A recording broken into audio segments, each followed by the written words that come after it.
Yeah, morning guys. I'm just going to do a chat this morning about when I was in Downview and High Down. So we're going back to 1993. And back then, just been convicted. So I've been on remand, got convicted, and I was waiting to be allocated, get a category, and get allocated. At the time, I think I was B category, but I had to see the allocation officer, and I got recategorised as a C cat. And because of my drug offending history, there was a course over the road at Downview Prison, and I managed to get straight onto that course. It was called the ADT course, run by a lifer called Frankie Quinn. Now Frankie Quinn, we used to call him Frankie Spin, because he was on the drug-free wing, and he was a blatant grass. Basically, if you told him anything, that would get straight back to the screws. But he was open about that. That's how it was. He was a total convert to the cause of telling tales and all that. And and in his mind, it was essential to be like that, to remain clean. Now he was a lifer, and there was loads of lifers at Downview, a lot of lifers, a lot of long-termers, and he was a lifer. He'd done a bit of work or something. This was a story many years ago. He'd done a bit of work, and he was coked up one night, because that was his drug of choice, the coke. He wasn't a smackhead, and he'd got coked up, and he got all paranoid with it was a kid that he'd done a bit of work with, a 15-year-old boy apparently, and he got all paranoid thinking this kid, he was going to grass him up about a bit of work, so he shot him with both barrels of his shotgun and killed him in a cemetery. Now that's the story that I heard. But yeah, like I say, there was a lot of lifers there at Downview. Freddie Saul, from that blackball job in the 60s where a copper got shot. He was still away then. He'd been away for 30 years. He was there. Paul Durant was there as well, who later became the Costa Cannibal. And I thought he was all right, Paul. Big guy from Bethnal Green, Paul Durant, but you could tell, if you crossed the line with him, he would switch on you, and he used to be really friendly, because in there, people sort of hang around in twos or threes, you pal up with someone, and it's like, I'm having it with them. That's just the term for being friends with that person and that person who you're mixing with, and it's usually people would walk around in groups of 2 or 3 and stuff, because like I say, it was a sea cat, but as you know, sea cats can be really dangerous places. There are a lot of weapons in there and stuff, so Paul Durant, he was mainly with Gary Iverson, and I really liked Gary Iverson, really nice guy from Rotherhithe. Now he'd come there from Parkhurst, and I liked him. He wouldn't put up with no shit from the screws and all that, and he was always doing their nutting and stuff like that. He knew all the rules and regulations and all that. So and like I said before, he was sorting me out my diazepam in there, and I was doing a bit of ironing for him, because his missus at the time used to work in a chemist somewhere or other, so yeah, and he used to sort me out good for that. But like I say, he was mainly really close to Paul Durant. And who else did we have there? Dave Wilson was there, Bethnal Green. He was doing a 9, wasn't he? And he was mainly having it with Derek Kinsella, who's from Dublin, Dell, Irish guy, and he was there doing a 6 from Operation Angel, which was where the police shut down the King's Cross area and busted all the smack dealers and coke dealers back in the day. It was a big operation, Operation Angel, and loads of people got Big Bird, similar to what they'd done in Kingston back in the early 90s, where they shut down the Kaleidoscope and nicked loads of people, but really they set up loads of people. That was Regional Crime Squad, and a few of my mates, Aaron, Jason, loads of them got nicked. Darren, his missus Lisa, they all got 5, 6, 7 years and stuff, for one bag of gear, so yeah. Dale Kinsella was there, And what happened in Downview, a lot of the guys were always getting ghosted for whatever reason. And you know, Dell got ghosted out, Dave Wilson got ghosted out, and I got ghosted out a couple of weeks later after that. And I hooked up with Del Kinsella in High Point, you know, and yeah, and I've got some good stories about that as well, yeah. So I never found out what happened to Del Kinsella in the end. He got ghosted again out of High Point and went to Blunderstone. I don't know where Dave Wilson went from Downview, but there was loads of guys in there from Parkhurst. Ronnie McMahon, he was a nice guy from Camden, Kentish Town that way. And I used to see Ronnie at the doctor's surgery when I was on private prescription in Edgware Road back around '96, a few years later. Yeah, and yeah, he was all right, Ronnie. But yeah, there was loads of them there, loads of lifers. I mean, there's some dodgy ones as well. I can't remember the geezer's name. There was one lifer there who'd been away for like 20 years and apparently he'd thrown a baby out of the train.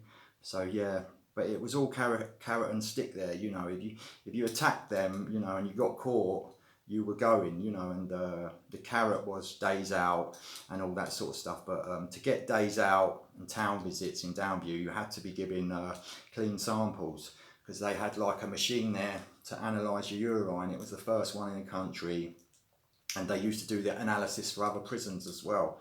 They was doing the analysis for Higher Down and loads of prisons, you know, for the MDT tests. So apparently it cost them £20,000 for that machine back then, which was a lot of money, I suppose. So yeah, I wanted to go town visits and all that, and I did get onto B wing, and then you progress from B wing to A wing. But I got to B wing and then I got called out for a urine sample, and you know, where there's a screw there standing right over your shoulder and that, I don't really like all that sort of stuff. You know, they stand right behind you, right up your arse, looking right over your shoulder, you know, to make sure you're not doing anything. That's what it was like back then, and I couldn't piss with the screw standing right behind me. It just made me so fucking uncomfortable. So because of that, they put it down as a failure, and I got thrown back off B wing straight back to C wing, and I was only on B wing for about 2 days. So yeah, but I mean, yeah, because I was trying to get over there to be with Johnny McAvenny from Kingston. People might know him from Kaleidoscope as well, and my mate Frank, Scottish Frank. Yeah, so I went back to C wing, because on C wing, like it's like a big corridor there, you know, and the wings come off each end of the corridor, you know, like that. And there's 4 floors there, you know. At one end you've got induction, and then you've got 1s, 2s, 3s and 4s, you know, and there's a staircase at each end. And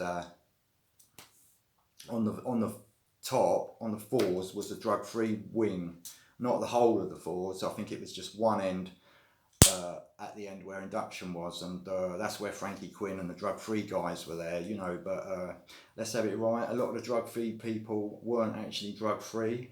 Yeah, they was doing it because they liked the peace and quiet up there, and there wasn't so much madness of people running around looking for gear all the time, you know. So a lot of people on the drug-free wing, it was really a swerve, you know. It's just like an undercover thing, you know. Oh, there was loads of people there. Jimmy Hawkins was there for that, doing the 7 for the Rose Hill bingo hall job, you know, where they done the bingo hall for quite a bit of cash. The bingo hall at Rose Hill, the Mecca bingo, yeah, he was there. Barry Godfrey, bare knuckle fight, prize fighter was there, and he used to hang around with the lifers, you know. They'd walk around 3-handed, you know. So many lifers there. Jimmy Bird was there. He came from Parkhurst. Oh, yeah, a lot of big names there. Yeah, so when I did get ghosted, I was a bit upset about it, you know, because I had a few mates that I was having it with from the street, like Reese Murphy was there, and yeah, Twitch, Johnny Violet was there. So I was mainly mixing with them most of the times, my mates from the street, you know, and I was getting a lot of visits. Johnny Cummins was coming up to see me, Lowell Marini was coming up, you know, so yeah, it was good. And my mate's mum, Johnny Cummins, who I'd been on the same sentence I'd been away with a few months previously in Highdown when I was on remand and got convicted. He was my cellmate, you know, and his mum worked in Downview Prison, Betty, and she's sadly gone now as well. So is John. You know, I went to John's funeral, very sad. He left a couple of kids behind, you know, and yeah, and his mum Betty, she got dementia and she's dead now. She used to live at Rosehill, but it was really good because if I needed anything, you know, like a bit of cash, I could borrow a bit of cash off her, or rolls of foil, rolls of tin foil and that, you know, for smoking the gear, because they banned all the Kit Kats at that time. But when I was there, you could still get the little animal bars, the little chocolate bars, and use that foil, you know. But it was better to have outside foil, you know, because the bags in there, they were massive. I mean, the £10 bags you get in there were just as big as on the street, and really good gear in there. I used to go score off in there. Briggy, geezer called Briggy, black guy, Yardie and Tiger, another black guy, another Yardie. Yeah, there's loads of Yardies in there. Lasher was another one. Although he did used to play his music really loud, Lasher, but I didn't mind it, you know, bit of ragger and all that. But yeah, and there's another guy, Black Roger. He's the one that grassed me up for doing that geezer with a brick. That's why I got ghosted the next morning. But I didn't get done for that. There was, even though the geezer went outside hospital, there was no outside court or no adjudication, because I will give that to Ginger Sean. He didn't grass me up. So that's one thing I've got to say about him. He's not a grass, even though he had it in his head that people thought he was. He wasn't.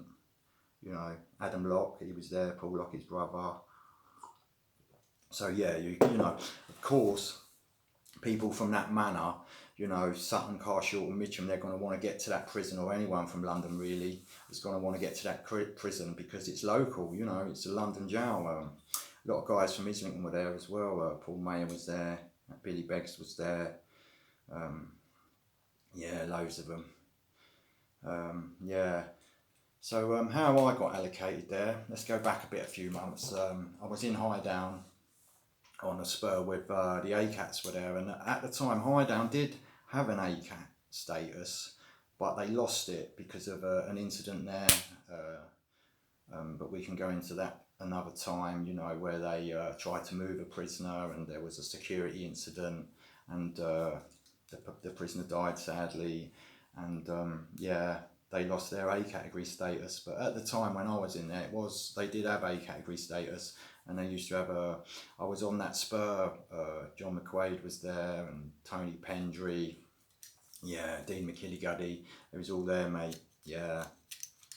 But yeah, what it was, seeing the allocation officer, what it was then, a lot of the screws from Highdown and Downview, they used to have a drink over the road in the British Legion, you know, which is like, British Legion is for ex-army. If you've been in the army or the services, you know, you can become a member, or someone can vouch for you and get you in that way. And my dad used to work there. He used to sort of run that club. So that's possibly how I got a few favours there, because like I say, they used to drink in there, and my old man used to work there, and possibly, you know, that helped me out a bit. You know, like I've said before, in Downview, I could get backy bought in whenever I wanted, you know, and stuff like that from one of the screws, you know. And he wasn't a bent screw, it's just a bit of tobacco, you know. And I mentioned before, Ray Egan, yeah, sadly, he was a nice guy. He died of cancer, and he wouldn't bring any drugs in or anything like that. So when the old fella used to give him the backy, what he used to do, he used to open it to make sure there was no money or anything else in there, you know. And then he'd take it out of the packet and put it in an envelope and give it to me like that. So, you know, no real harm in that, is there? You know, like I say, but yeah, he just kept himself to himself, really. And when I was there, I used to work as well. I was on the painting and decorating with this other guy, this auxiliary screw, old Ray. And he was all right. He was always giving me snout and all that. And we used to go painting, I used to go with the old boy Ray, painting all these cells, you know, the old cells, and give them a new coat of paint. And I'd get paid for that. But and there was a works department, you know, where I used to have to go there to meet him for the day's work. But I will say, old Ray was a good old boy. He was always giving me a roll up, you know. He always had snout, and he'd never let me do any work. I used to just sit there chatting to him and that, you know. And yeah.